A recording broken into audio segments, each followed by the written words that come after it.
everyone. Welcome to our daily word this morning. It's Tuesday. Glad you could join me for our time together on this chilly, sunny Tuesday morning. I apologize for yesterday. I had recorded the video ahead of time, and for some reason, it wouldn't upload like it usually does. So I apologize for that. But as always, I'm grateful you carve out time to be with me, to spend these few minutes together as we continue our journey together. I appreciate when you say good morning or whenever it is that you watch, just to let me know that somebody out there is still paying a little bit of attention to what I have to say. Today is daily word number 829. And this particular Psalm 126 is one of the Psalms that we're going to hear from on Sunday that Mike, our worship leader, is going to be reading. And these are powerful words in this season of Advent that I think really speak to us in these moments. And so for this text this morning, we hear these words. When the Lord restored the fortunes of Zion, we were like those who dream. Then our mouth was filled with laughter and our tongue with shouts of joy. Then it was said among the nations, the Lord has done great things for them. The Lord has done great things for us, and we rejoiced. Restore our fortunes, O Lord, like the watercourses of the Negeb. May those who sow in tears reap with shouts of joy. Those who go out weeping, bearing the seed for sowing, shall come home with shouts of joy, carrying their sheaves. So for weeks now, as I prepared for the season of Advent, and every week, and it seems like every day, I pour over in scripture and in sermon preparation and in video and all the things that it takes for me to get ready for Sunday morning. I pour over the ideas of hope, peace, joy, and love. I ruminate with those themes about how it is that God's calling us in these kinds of ways, and what characters in Scripture like John the Baptist have to say to us. Last week we heard a lot about John the Baptist from the Gospel of Mark. This week we're going to hear about John the Baptist from the Gospel of John, except it's interesting that John the Baptist isn't named. It's just a voice, a witness that John the Baptist is named. And we hear these powerful words, and for me, as I pour over them, it's this constant reminder of who God is and how God comes to us in the season of Advent. But then I wonder, for us, even me, in the midst of all of that, what does the season of Advent look like for us? Now, I know it's a time of shopping and preparation. It's a time of gift wrapping and planning and strategizing. You know, for us, it's a time of Advent Wednesday nights, which is tomorrow night. It's a time of Sunday morning worship and what that means for us, and getting all the pieces to play together for the words to speak to us. It's preparing ourselves for Christmas Eve and the lighting of candles.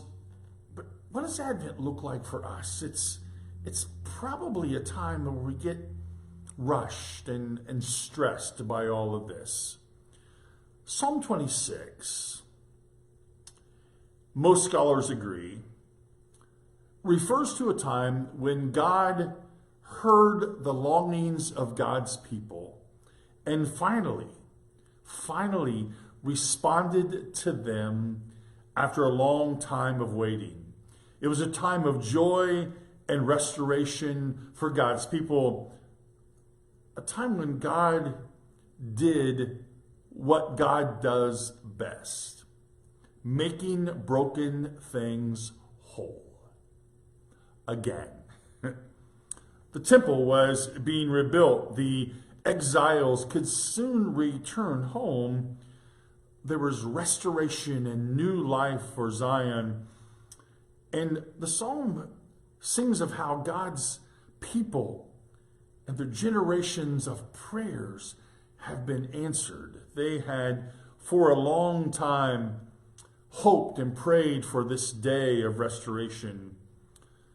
Perhaps that's what this season of Advent means for us. It's about claiming the truth that God is present with us and proclaiming it loudly, that because, hear this, that because God had brought and has brought restoration before, God will bring restoration again.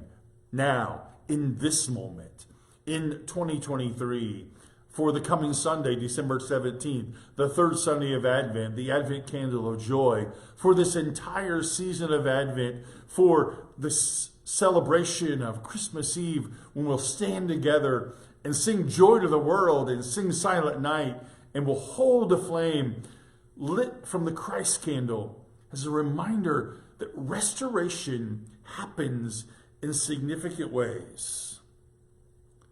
Perhaps, just perhaps, God continues to make a way where there is no way.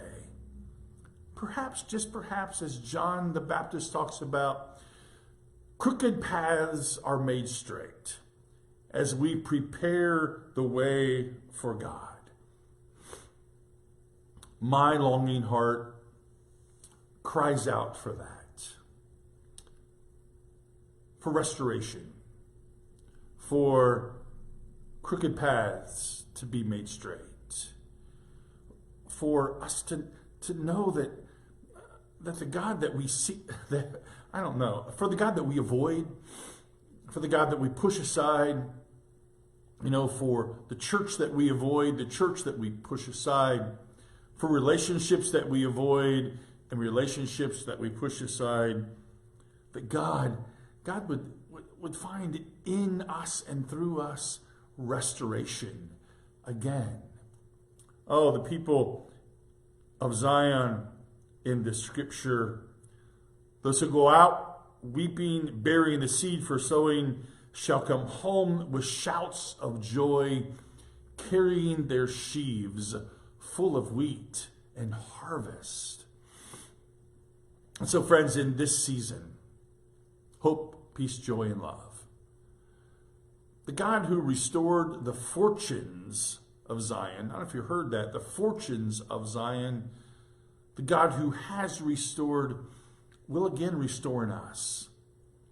And as I said Sunday, and I believe it to be true, it's a matter of preparation. It's a matter of clearing out the clutter and making straight paths and trusting that God's going to meet us right where we are.